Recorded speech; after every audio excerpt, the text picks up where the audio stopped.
Friends, welcome back to my channel Rekha स्कलकृति। आप सबका स्वागत है। आशा करती हूँ आप सब अच्छे होंगे। और फ्रेंड्स, क्रिसमस डे आने वाला है, क्रिसमस आ रहा है, सब कार्ड्स देते हैं एक दूसरे को। तो आज हम बनाएंगे सेंटा कार्ड। सेंटा कार्ड किस तरीके से बनता है चलिए हम बनाते हैं।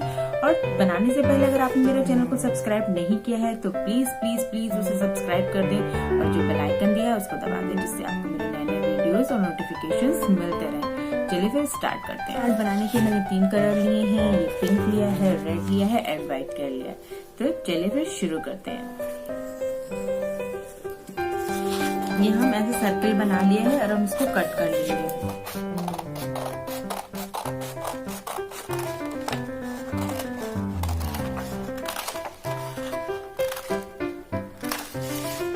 ये हमने सर्कल कट कर लिया।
ये मेरा छोटा सा क्रिसमस कार्ड बनके रेडी हो गया है। Merry Christmas card, Santa Christmas card बनकर रेडी हो गया है। यहाँ पे मैंने मैरी क्रिसमस लिख दिया है और यहाँ पे आप अपना क्रिसमस मैसेज लिख सकते हैं, जो भी क्रिसमस मैसेज लिखना चाहें। तो अगर आपको मेरा वीडियो अच्छा लगा तो उसे लाइक करिएगा और शेयर कीजिएगा और प्लीज प्लीज इसको अपने दोस्तों से शेयर करना मत भूलिएगा। चलिए फिर मिलते हैं। Till then bye bye.